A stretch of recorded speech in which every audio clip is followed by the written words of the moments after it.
আসসালামু আলাইকুম, সবাই কেমন আছেন? আমরা ভালো আছি। আজকে সকালবেলা আমার ভাই বলতেছে তোদের মজার একটা জিনিস খাওয়ামু। আমি প্রতিদিনই খাই, তাই আমরা আবার জিজ্ঞেস করলাম কি? ও দেখলাম খিচুড়ি নিয়ে আসছে, ডিম খিচুড়ি। আসলে এতটা মজার ছিল আমি ভাষায় প্রকাশ করতে পারবো না। আমি অনেক বড় বড় রেস্টুরেন্টে খেয়েছি, কিন্তু এত স্বাদ আমি পাই নাই। ছোটোখাটো একটা হোটেল ছিল, এখানে রান্না করে সবজি খিচুড়ি আমার কাছে খুবই ভালো লাগছে। আমার ভাইয়ের বউ প্রথম খাইতেই চায় নাই, ওরে জোরপূর্বক করে আমি 2 নালা মুখে দিয়ে দিছিলাম, তারপর ও বসছে খাইতে। সবাই মিলে খাইলাম। আসলে 2 প্লেট আনছিল, তাই 3 জনে ভাগ করে খাইছি, অনেকগুলো করে হয়েছিল। এদিকে দেখেন বুড়া মানুষের মতো আমরা পান সুপারি নামায় বসছি। আগের যুগে যেরকম বউরা শাশুড়িদের ভাত খাওয়া হইলে পান বানাই দিত, তেমন আমার ভাইয়ের বউ আমাকে পান বানাই দিতেছে। কত বড় বড় এক একটা পান।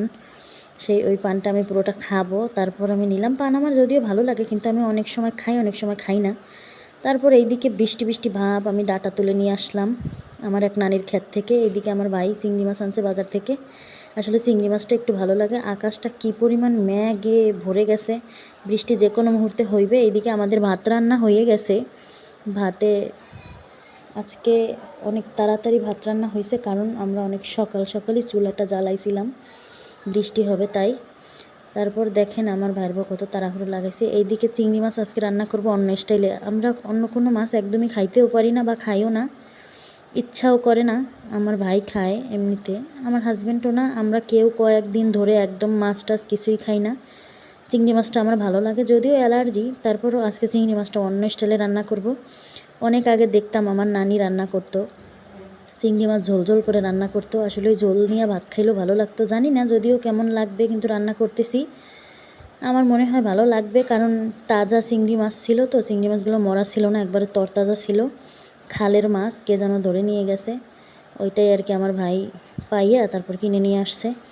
আমি অনেকখানি পানি দিছি একটু ঝোল উঠাবো জন্যে।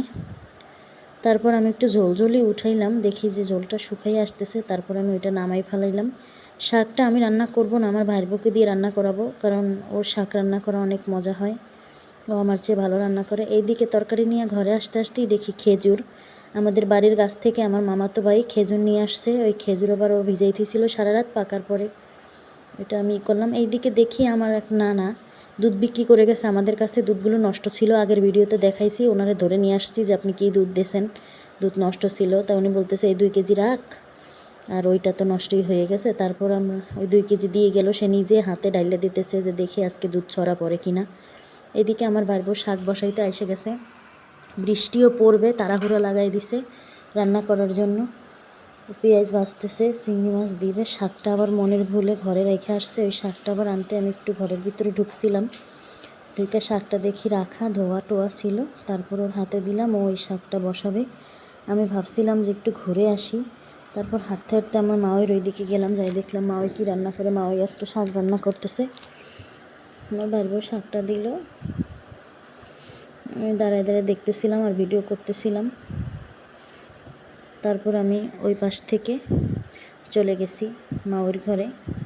ও শাকে আজকে পানি দিতেছে, শাকটা শক্ত, শাকটা সিদ্ধ হইতে মনে হয় দেরি হবে। শাকটা একটু অন্যরকমেরই ছিল, পরবর্তীতে আর কি বোঝা যাবে যে কতটা সিদ্ধ হয়। তারপর এইদিকে মাওয়ের ওইখানে যাবো জন্যে তাড়াতাড়ি হাঁটা দিতেছি যে আসলে আমি একটু যাই।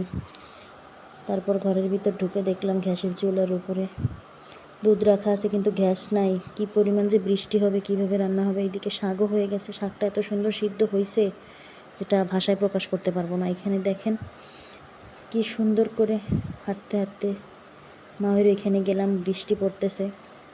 মাওইও শাক রান্না করে, সে আমাকে দেখাইতেছে দেখো শাক রান্না করতেছে। তুই কী রান্না করেন? শাক রান্না করি।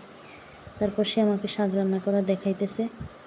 ভালোই লাগছিল, তার শাকের কালারটা লাল ছিল, যদি ওইটাও ডাঁটা শাক ছিল। তারপর এইদিকে দেখি ভাইরা সবাই ভিজতেছে। এই ভাই দেখেন হাত দিয়ে জানাইতেছে আমি এখানে আসি। আর একজনে কী অবস্থা করে আসতেছে, এটাও মামাতো ভাই, আর ও বসে আছে। আমরা বৃষ্টির অপেক্ষায় বসে আছি। আমি অল্প একটু ভিজছি, পুরোপুরি এখনও ভেজে নাই। তারপর আসছিল বৃষ্টি, ওই বৃষ্টিতে ভিজছিলাম।